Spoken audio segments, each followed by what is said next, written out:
जय हिंद दोस्तों। तो कैसे हो आप लोग? आई होप कि आप सभी अच्छे होंगे, आपकी पढ़ाई बहुत अच्छी चल रही होगी। तो आज हम लोग करने वाले हैं प्रतिस्थापन विधि। तो देखिए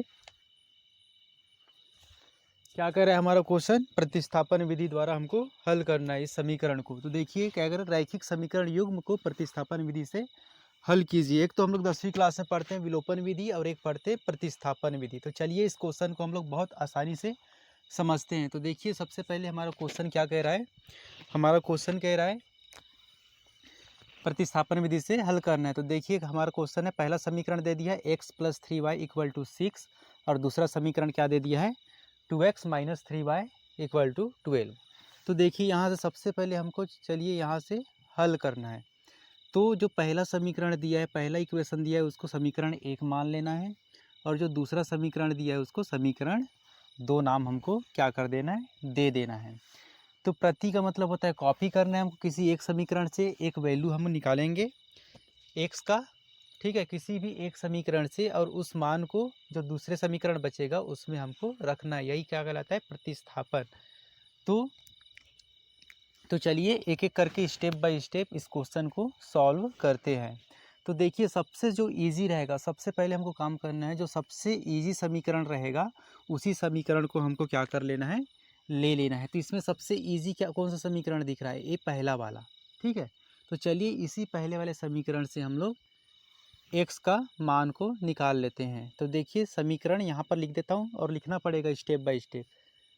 समीकरण एक लेने पर, लेने पर, तो समीकरण एक लेने पर, तो चलिए समीकरण एक कौन सा है हमारा, x plus 3y equal to 6 है। तो इस समीकरण को यहाँ पर लेते हैं x plus 3y equal to 6, ठीक है। अब देखिए इसके बाद में क्या करना है हमको, इसके बाद में यहाँ से हमको x का मान को निकाल लेना है। क्या करना है, x का मान निकालना है। तो चलिए x का मान निकालेंगे, तो x का मान निकालेंगे तो x को इसी साइड रख देते हैं, बाकी जो है इधर उसको उस साइड पक्षांतर कर देते हैं बराबर के। अब आप लोग पक्षांतर का नियम तो पढ़े हो, इस साइड क्या है पहले से 6 है और इसको उठाकर ले जा रहे हैं ना हम लोग, प्लस 3y को ले जाकर उठाकर उस साइड हम लोग ले जा रहे हैं, तो प्लस में है, जब उस साइड जाता है तो हमको पता है क्या में हो जाता है, माइनस में हो जाता है, माइनस का 3y लिखेंगे, ठीक है। अब देखिए हमारे पास में ये वाला समीकरण आ गया, x का मान निकल गया 6 माइनस 3y। तो सबसे पहले हमको ये काम करना है, इसको हमको दे देना है समीकरण 3, ठीक है। अब देखिए जो समीकरण 3 हमारे पास में निकला है उसको क्या करेंगे, उसको हम लोग समीकरण 2 में रख देंगे। जो बचा हुआ हमारा समीकरण था इसमें नहीं रखना, इससे हम लोग मान को निकाले हैं और जो मान निकला है हमारा उसको समीकरण 2 में रख देना है। तो देखिए समीकरण 2 में चलिए x के जगह में हम लोग 6 माइनस 3y को रख देंगे इसके जगह में।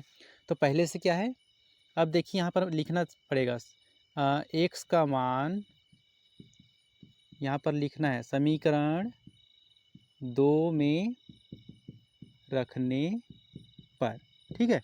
तो अब देखिए समीकरण 2 में रख रहे हैं, तो देखिए सबसे पहले क्या है, 2 है समीकरण में, तो 2, अब x के जगह में किसका मान रखेंगे, ब्रैकेट करके ये वाला मान रखेंगे, 6 माइनस 3y रख दिए x के जगह में। अब उसके बाद में माइनस का चिन्ह है तो माइनस चिन्ह लगा दिए, उसके बाद में 3y है तो 3y रख दिए और बराबर में 12 हो जाएगा, ठीक है। समीकरण 2 में हम लोग x का मान को रखें तो हमारा समीकरण कुछ इस प्रकार दिख रहा है।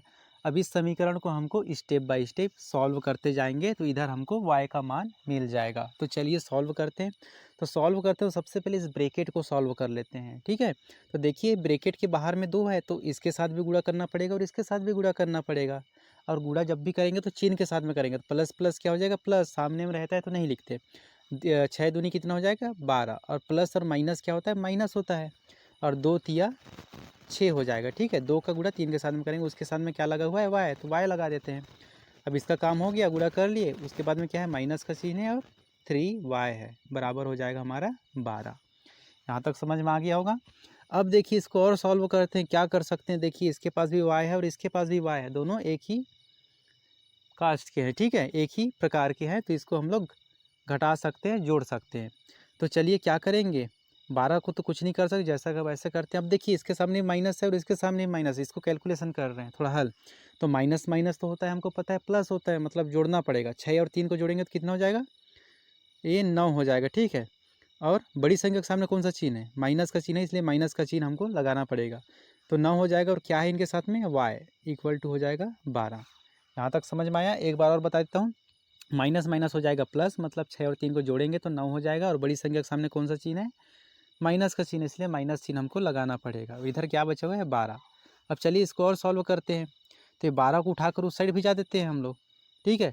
तो उस साइड भिजाएंगे तो इस साइड बचेगा माइनस का 9y और पहले से इधर 12 है और इस 12 को उस साइड करेंगे तो ये प्लस में है, उस साइड जाएगा तो क्या में हो जाएगा? माइनस में हो जाएगा, ठीक है। इस प्रकार बनेगा। अब देखिए इसके बाद में क्या करना है हमको, ये माइनस का 9y है, इसको पहले सॉल्व करते हैं। 12 में से जब 12 को घटाएंगे तो कितना बचेगा? 0 बचेगा, ठीक है। अब देखिए, अब यहाँ पर y और 9 क्या में है? गुणा में है, इसको भी उस साइड भिजा देते हैं। तो y को जब उस साइड भिजा 9 को उस साइड भिजाएंगे तो इधर -9 लग जाएगा और 0 के नीचे में कोई भी संख्या आ जाए क्या हो जाता है? 0 हो जाता है। तो y का मान हमारे पास में निकल के आ गया। देखिए y का मान हमारे पास में निकल के आ गया। अब देखिए इस y के मान को हम लोग कोई भी समीकरण में रख सकते हैं। इसके बाद का प्रोसेस है, y के जो मान निकला है उसको कोई भी समीकरण में रख सकते हैं। हमारा आंसर x का मान निकल जाएगा। कोई भी जो इजी है, सबसे ज़्यादा इजी है, उसी समीकरण में रखो। ये थोड़ा हार्ड है, ये भी हार्ड है, ये सबसे ज़्यादा इजी है, इससे डायरेक्ट निकल जाएगा। तो यहाँ पर लिख देते हैं y का मान समीकरण 3 में रखने पर, ठीक है। तो समीकरण 3 में हम लोग चलिए रख देते हैं। समीकरण 3 कहाँ है? x, तो x है, उसके बाद में क्या है? बराबर है, फिर क्या है? 6 है, उसके बाद में माइनस का 3 है और y के जगह हम किसका मान रख देते हैं हम लोग? यहाँ का मान क्या है? 0। तो चलिए इसको सॉल्व करते हैं। इधर 6 है और ये माइनस, तो 3 का गुणा 0 के साथ में करेंगे तो कितना हो जाएगा? 0 हो जाएगा। और तो क्या बचेगा? 6 में जब 0 घटाएंगे तो 6 बचेगा। तो इस प्रकार से हमारे पास में x और y का मान निकल के आ जाता है। यही हमारा प्रतिस्थापन विधि है, बहुत ज़्यादा इजी है। वीडियो अच्छा लगा हो तो वीडियो को लाइक करें और हमारे चैनल में पहली बार चैनल को ज़रूर सब्सक्राइब करिए। धन्यवाद।